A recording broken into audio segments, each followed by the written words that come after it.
Dear voters of Jalan Besar GRC,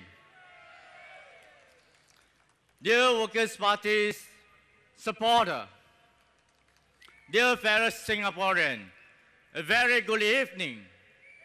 大家晚上好. My name is Sim Adrian. I am 43 years old. I am a father of two. What makes me want to volunteer? One of the main reasons is to model myself to my children so that they can be a useful persons to the society and be compassionate when they grow up. Both my sons are in primary 2 this year, although the PSLEs are still 4 years away. My wife and I already face stress and wondering whether we will ever prepare them well enough to get into the secondary school of their choice. Many of my friends who have also primary school going children are as stressed as I am. And of course, most of the stress will pass down to our children. To me, it seems that the only objective of getting our children to go to the primary school is to ace PSLE. Never mind about learning or general knowledge or even soft skill. That is all secondary. But shouldn't it be the other way around? I was talking to my 8-year-old boys the other day, and I asked him, what do you think if you don't have to take PSLE? And do you know what he answered me? He happily said, yeah, that's a very good idea. When I asked him again, what do you think if we don't have any test or exam all the way to primary 6? He once again said, yes, that's a good idea. Then I asked him, if there's no test or exam, then what would you do at the school?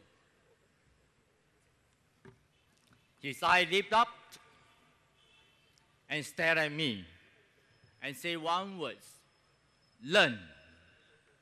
And that should be the way that our children learn. The PSLE system is flawed as a basis of determining the fate of our children. How can you determine the true talents of a child simply on the basis of a few standardized tests taken at the age of 12? A deep reliance on academic achievement as a benchmark for determining a child is good has become the norm. And what is deemed good is a goalpost that is getting narrower and narrower, with the curriculums getting more and more difficult, sometimes unrealistically so. For example, a primary 1 child is expected to write a competition at the end of the academic year, when he or she is not proficient with the basics of the English language. It is like building a house of cards with little or no foundation. We should be focusing on getting the children to understand the basics, the building blocks of the language, well before getting them to even start composing a story. To be fair, we have seen some changes lately with a slight shift to reduce the focus on academic performance through standardized tests. However, that is not enough. We need to relook at the pace of the curriculums and reduce the class size to maybe 20 students per class.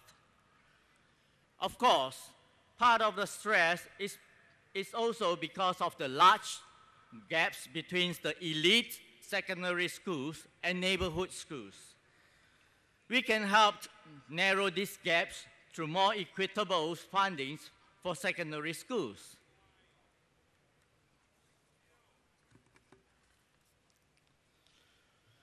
We can also make special efforts to channel more teaching resources to the weaker schools. If the gap is narrow, parents and students can become less stressed about what secondary school they can go. We propose in our manifesto to allow the parent the option, not replacement, of putting their primary school students in a 10-year through-train system, from primary to secondary, especially for children who are late bloomers, so that they are not left behind by the system. Stress is not necessarily bad. It is what shapes us, molds us, and builds us. But too much stress is not good for us and our children. We need to reduce the amount of stress that we are putting on our children and ourselves. We need to change the mindset of kiasuness and acing the PSLE at all costs. We need to rethink the type of education system we want to nurture our young children, our own people. Time has changed. The environment has changed too.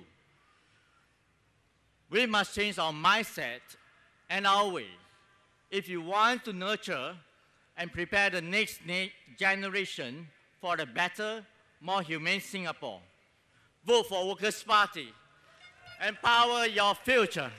Thank you.